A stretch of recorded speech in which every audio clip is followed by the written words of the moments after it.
वो पत्र के जब लियले वो पत्र के वही दिन जे लेके आयल। दूसरा राजा अध्याय 19।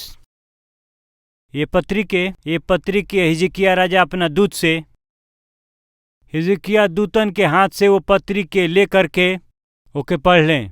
तब यहोवा के भवन में जाके ओकरा के यहोवा के सामने फैला दिहलें। यहोवा परमेश्वर के उपस्थिति में ऊ तो प्रार्थना कैले। उनके पत्र मिलल। ऊ पत्र जवन आयल रहे ऊ बेचैनी के लेके आयल रहे।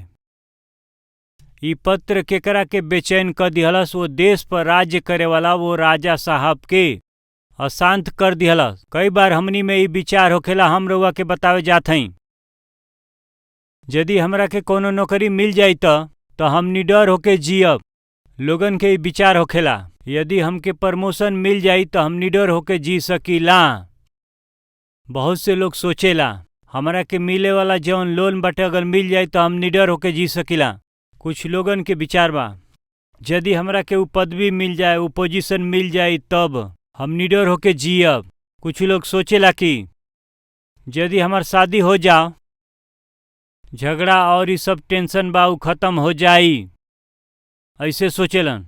कुछ लोग सोचेलन कि यदि हमार अपना घर होखी तो हम निडर होके जी सकीला, टेंशन ना होखी। किराए के घर में रहले तो कई बार टेंशन होखेला। जवानी में यदि शादी ना होई तो, या नौकरी करत समय टेंशन बा, कई तरह के डर और टेंशन होखेला। बेरोजगारी के समस्या हुई, बेचैनी होके कितना टेंशन होखेला। कमाई ठीक से ना होला तो नौकरी करत समय कितना टेंशन होला, ई हमनी के मालूम बाटे। बीमारी से होके यदि रउआ जात हई तो शरीर के टेंशन होकेला। मानसिक, आर्थिक, आत्मिक समस्या से यदि होकर के उजालन तो उनकरा मन में कौन सा विचार आवेला का रउआ जानत हई का? यदि हम वो पदवी पर पहुंच जाई तो निडर होके हम जियब। यदि वो स्थिति में पहुंच जाई तो निडर होके जियब। ये बीमारी से हम बाहर आ जाए तो निडर होके हम जी सकीला। यदि हम ये स्थान से या बीमारी से निकल जाए तो बहुत ही निडर होके जी सकीला। मनुष्य निडर होके जिए के आशा करत रहेला। ओकरा खातिर के ऊ एगो स्थान के स्थिरता के और स्थिति के ऊ चाहत रहेलन। यदि सच में रउआ वो स्थान पर वो स्थिति पे पहुंच जाए जवन सोचतनी तो का निडर होके रउआ जी सकीला का? ई सवाल बा। आज बहुत से लोग सोचेला कि वो स्थान पर, वो स्थिति पर, वो परिस्थिति पर पहुंचला के बाद में हम निडर होके जी सकीला। बिल्कुल नहीं। ये धरती पर मनुष्य के जब तक उनकरा में जान बाटे, चाहे जौन भी स्थान हो सकेला, चाहे रउआ जौना स्थिति में से होके जातनी, जहाँ पहुँचल चाहतनी वो स्थान पर वहाँ पहुँच सकीला। जब तक रउआ में जान बाटे, जिंदगी में कौनो न कौनो समस्या से या रउआ कौनो तनाव से या बेचैनी से रउआ रात में चैन से ना सुती, यही से वो कुछ न कुछ करत रहेला। यहाँ पर देखीन जौन पत्र यहाँ आयल रहे, ई रउआ के हमरा के आयल पत्र ना हवे।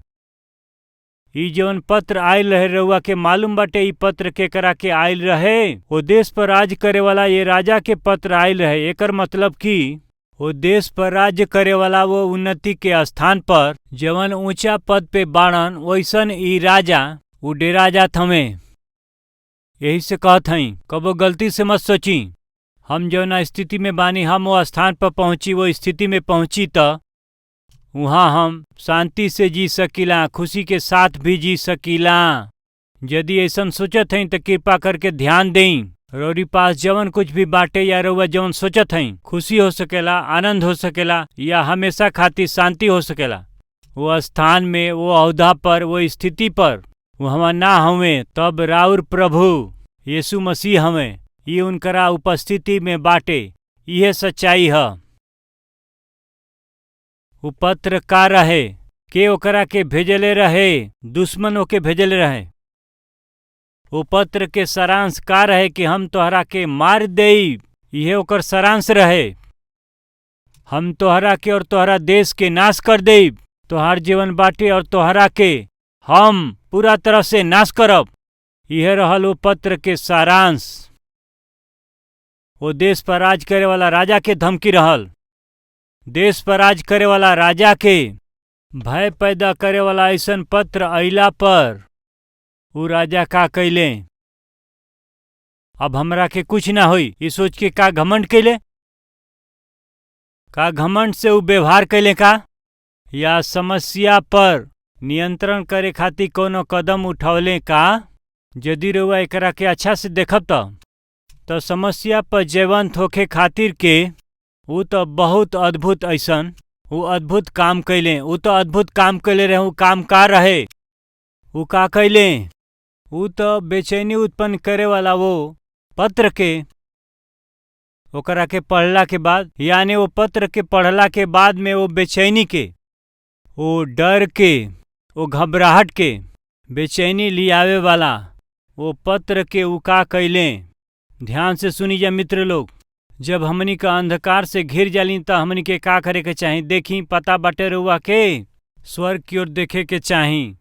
आसपास के समस्या जब डुबावत है तो भयानक रीति से रउआ पर आवत है, तब रउआ के उथल पुथल करत है, रउआ के उ सांस ना लेवे दे, तब का करे के बा? हिजकिया जवन कैले उहे करे के बा। हिजकिया का कैले? अपना आसपास में जब अंधकार के देख के उजात रहले, एकर मतलब उनकरा से भी ज्यादा शक्तिमान शत्रु, उनकरा से भी ज्यादा शक्तिमान सेना उनकरा देश के जब वो घेरत रहले, जब उनका शत्रु उनकरा के घेरे खातिर आयल है तो हिजकिया का कैले पता बा? स्वर्ग के देखला बिना हमरा के कौनो सहायता ना मिली। ध्यान से सुनी जा, जब रास्ता में कोनो चीज ना दिखाई देला, जब रउआ के कोनो डायरेक्शन नहीं मिलते, कहीं काम करे के बाटे, स्वर्ग की ओर अपना आँख के उठा के देखे के बा, इतने काफी बा। वहां से प्रभु जी मार्ग दिखाई हैं। रउआ जौना स्थिति से जात हई, चाहे समस्या कितनो गंभीर होखे, वो कितनो भयंकर होखे, तबो परमेश्वर रउआ के मार्ग दिखाई हैं।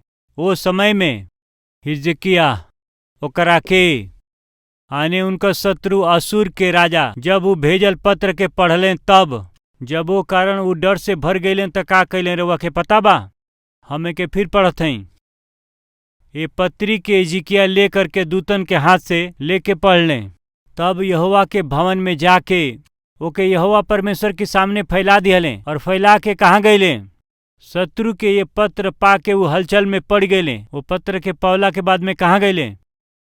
सीधा वो परमेश्वर के उपस्थिति में गए, सीधा परमेश्वर के पास में वो मंदिर में आ गए। देश पर वो राज करे वाला रहले, जहाँ रहले वहाँ घुटना टेक के प्रार्थना कर सकत रहले। बाकी वो पत्र के लेके सीधा वो पत्र के लेके परमेश्वर की उपस्थिति में आ गए। हमार प्यारा भाई और बहन लोग, हमनी के जीवन में ये बहुत जरूरी बा। हन्ना अपना घर में प्रार्थना कर सकत रहली कि प्रभु हमके एगो बेटा दे देई, बाकी वो परमेश्वर के भवन में अइली, भवन में आके आंसू के साथ में वो प्रार्थना कैली। बाइबल हमनी के बतावेले कि उनकर दृष्टि निश्चय ही परमेश्वर के भवन पर लागल रहेले। ये परमेश्वर हुक्म देले बड़े, देश पर राज करे वाला वो राजा उनकरा के बेचैन करे वाला वो पत्र के लेके परमेश्वर की उपस्थिति में आके वो चिट्ठी के खोल के वो प्रार्थना कैले। वो कैसे प्रार्थना कैले? वो का कह के प्रार्थना कैले? वो काहे प्रार्थना कैले? वो कैसे जवाब पौले? हमें सगरी विषय के आज रउआ लोग के समझा के हम आशा करत हई। सबसे पहली बात हम जौन बतौली, वो तो प्रार्थना कैले। कैसे वो प्रार्थना कैले?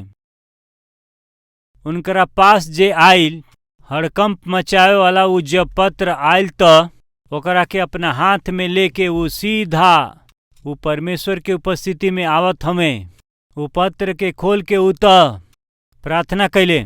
एकर अर्थ का बा रउआ जानत हई? वो भय के लिया वाला पत्र के लेके कहवा गईले?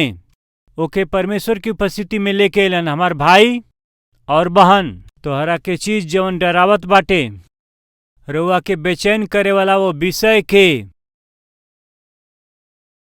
रौरी शरीर में बेचैनी ले आवे वाला वो बीमारी के पिछला हफ्ता हमनी का देखली जा। जब उ नरक देखावत रहले तब पति शराब पी के घर में आवत रहले, भयानक रूप से अपना पत्नी के पीटत रहले। ई बहन ओके सह ना पावत रहली, उनकर माई सह ना पावत रहली। वो समय जब वो टीवी देखत रहली, वो समय में टीवी पर जब कलवरी आवाज के प्रोग्राम चलत रहे तो टीवी पर कलवरी आवाज के संदेश के देख के विश्वास आयल। हमारा जीवन के इतना सताए वाला, इतना परेशान करे वाला हमारा पति के ई जब कलवरी टेम्पल में इनकरा के लेके जाए तब परमेश्वर हमारा पति से बात करी हैं, इनके सही इंसान बनई है। उनकरा के ई विश्वास होइल। जैसे तैसे अपना पति से ही विनती करके ई पत्नी अपना पति के कलवरी टेम्पल में लेके आईली। अद्भुत ऐसा गवाही हम पिछला हफ्ता देखली जा। पति बतौले कि कितना बार हमार पत्नी कहली कि बदल जा, बाकी ना बदलली। मूर्खता और क्रूरता के साथ हम व्यवहार कैली, बाकी आज हमार पत्नी परमेश्वर के भवन में हमके लेके अली और परमेश्वर हमसे बात कैले बने। निश्चय परमेश्वर हमसे बात कैले और परमेश्वर के वचन हमारा से बदल देले बा। कृपा करके ध्यान दें, ये पवित्र ग्रंथ में शक्ति बाटे। इस शक्ति का बा मनुष्य चाहे जितना भी पापी हो सके, बुरा व्यक्ति भैला पर भी, दुष्ट भैला पर भी उनके पवित्र व्यक्ति के रूप में बदलला के शक्ति ये पवित्र ग्रंथ में बा। पति गवाही देबेलन परमेश्वर की उपस्थिति में अइला पर। परमेश्वर के दास जौन वचन बतावत रहले ओके सुन के हमारी जिंदगी बदल गई। ई गवाही हमनी का पिछला हफ्ता सुन ली जा। हम पति से परेशान हो गईली। 10 साल हो गई बाटे। पति के भाई के साथ, जेठ के साथ संबंध हम रख कर के ही भयानक जीवन के बितावत रहली। ऐसन एगो बहन कितना हिम्मत से वो अपन गवाही बतौली। जब उनकर बच्चा बड़ हो गए तब उनकर माँ जौन गलत काम करत रहली तो बच्चा अपना माई के डांटे के कोशिश कैले, समझावे के का माँ ये सब कुछ तू का करत हऊ। फिर भी वो अपना पाप में ये आदत से दूर ना हो पौले रहली, वो पापी जीवन से। तो फिर ऐसन समय उनकर बेटा का कैले मालूम बा? माँ के जीवन यदि बदले के बा, माँ के जीवन बदले के बा तो एगो प्रभु बाड़े। परमेश्वर के वचन के प्रचार करे के एगो सभा बाटे और ऊ हवे कलवरी टेम्पल। माँ के कलवरी टेम्पल में हमके लेके जाए के पड़ी। उनकर माँ कहले हमार बेटा हमके कलवरी टेम्पल में ले करके गईले। कलवरी टेम्पल में अइला के बाद में परमेश्वर हमरा से साफ बात कैले। हम तो इतना भटक चुकल रहली, कैसे हम परमेश्वर से बहुत दूर रहली। वही दिन प्रभु हमरा से बात कैले, हम अपन पूरा जीवन के प्रभु के दे दिहली। ऐसन पाप में जीवन से हम बहुत आवे के कोशिश कैली, बाकी संभव ना हो सकल। बाकी ऐसन वचन के परमेश्वर के वचन हमारे जीवन में बोवल गईल तब वो वचन हमरा के पवित्र कर दिहलस। हम अपना बुरा जीवन के छोड़ के एगो नया जीवन के शुरुआत हम कैले बानी। हमरा घर में जौन बच्चा बाड़े वो कितना खुश रहलन जाई, कैसे संभव भइल बा। हमार भाई और बहन लोग, आज राउर जौन समस्या बाटे, आज जौन राउर परेशानी बा, कितनो कर्जा होखे चाहे बीमारी में पड़ल होखी, परमेश्वर की उपस्थिति में वो सब के लेकर के आई और परमेश्वर से कहें कि हमार समस्या बाटे, ये हमार मुश्किल बा। परमेश्वर की उपस्थिति में आके हन्ना आंसू बहा के वो कहे लगली, प्रभु हमार संतान नहीं खे, हमारा पर दया करी पिता। यदि रउआ बेटा देव तो वो हम बेटा के रउआ सेवा खातिर देव प्रभु, तो हर दास होके खातिर समर्पित करब। हमके बेटा देव प्रभु। वो आंसू बहावली प्रभु के उपस्थिति में। प्रभु तो अद्भुत रीति से उनके जवाब दिहले। हन्ना के सुंदर ऐसन एगो बेटा दिहले जेकर नाम सामुएल रहे। एक ओरी वो न्यायी रहले, दूसरा और भविष्यवक्ता रहले, और एक तरफ से वो याजक भी रहले। एक ओरी भविष्यवक्ता रह के, न्याय रह के और भविष्यवक्ता रह के बहुत अद्भुत सेवा उ कैले, बहुत उत्तम सेवा उ कैले रहले। सामुएल तो एह तरह से हन्ना पर जौन अनुग्रह भइल पता बा। ये एगो बांझ उ शर्म होके अपमानित होत रहली, निंदित होत रहली। उस सगरी निंदा के लिया के परमेश्वर की उपस्थिति में छोड़ दिहली। आज रउआ में से केहू भी समस्या से, मुश्किल में से ऐसन परेशान हो गइल बाड़े, तब वो परेशानी के प्रभु के सामने लेके आई। एगो बहिन तो अपन गवाही दिहली, हमार बेटा तड़पत हवे, डॉक्टर कहले बने कि बच ना पहिए, इनके लेके जा, तो अब हम का करी। वो बेटा के वैसे ही कंधा पर उठा करके प्रभु के सामने लिया के ये भवन में लिटा दिहली। और जब प्रार्थना करते रहली जब, हे प्रभु हमारा बेटा के डॉक्टर कहले कि इनकरा के लेके जा, रउआ एकरा के ठीक करब, यही विश्वास के साथ हम लेके आयल बानी और रउआ से हम प्रार्थना करत हई। माता आंसू ही बहावत रहली, त कोमा में जौन बेटा रहले वो उठ के माँ माँ वो ऐसे बात कैले, हमके प्यास लागल बाटे, हमके पानी द। हमनी के प्रभु अद्भुत बाड़े। प्यारा भाई और बहन लोग, राजा इतना व्यस्त रहे वाला वो राजा ही प्रभु के उपस्थिति में गईले, परमेश्वर के अपन समस्या बतावे खातिर समय के निकलले। आज बहुत से लोगन के समय ही नइखे मिल पावत, बाकी सब काम खातिर समय बाटे, बाकी परमेश्वर की उपस्थिति खातिर, परमेश्वर की उपस्थिति में दिखाए खातिर के, परमेश्वर की उपस्थिति में आंसू बहावे खातिर और परमेश्वर की उपस्थिति में आके अपना दुख के बतावे खातिर के समय नहीं खे। वो आवते नहीं खंजा।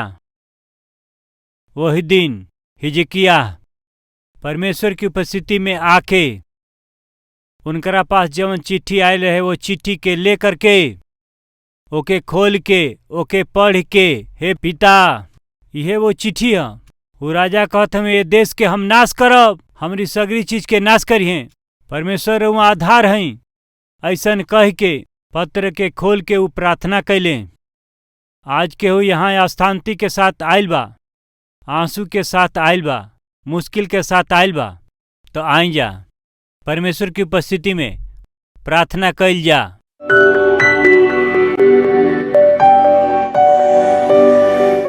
महापवित्र परमेश्वर पिता, आज हम हनकर और उपस्थिति में जौन प्रार्थना करत हैं जा, ये प्रार्थना के सुन लें। यहाँ जे सब लोग एक चित होता वो सगरी लोगन के बचा लें प्रभु, अनुग्रह करी पिता, आंसू के पोंछ दें। ये जीवन मुश्किल और परेशानी में बाड़े, इनके छोड़ा लें रुआ, इनकरा सगरी चिंता के रुआ दूर करी पिता। ऐसन अनुग्रह और कृपा करके यीशु के नाम के महिमा करी पिताजी। यीशु मसीह के नाम के महिमा खातिर के, अपना नाम के महिमा खातिर के, आशा रखला से बढ़ के, सोचला से भी बढ़ के, सबसे उत्तम जवाब दे करके अपन रुआ महिमा करा लें। हे पिता, यीशु मसीह के नाम से ये प्रार्थना मांगत हैं पिता।